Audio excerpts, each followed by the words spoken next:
In this Canva tutorial, I'm going to show you how to crop an image. So first off, we need an image to crop. I'm just going to delete this, come over to Elements, and I'm going to choose this photo just here. Now, there's a couple of different ways that we can actually crop this image. The first way being, if we just click on the image, we can then crop the image by dragging in the sides like this to however we want it. The second way is by doing a proper crop here on Canva.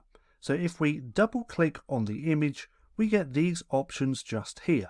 Now we can use Smart Crop, but from my experience, we're better off just cropping the image ourselves. We have Freeform, which means we can just come in and drag the edge until we have the image how we want it to be cropped. We can also choose from a few different options.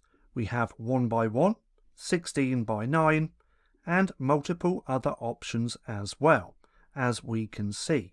For this example, we are just going to use the 1:1. Then we can also rotate the image as well, or we can rotate the image the other way as well. Once you have the image how you want it to be cropped, you can click Done, and then there we go. We now have an image which is cropped. So that's how to crop an image here in Canva. Now for more bite-sized Canva tutorials just like this, click right here and watch this playlist.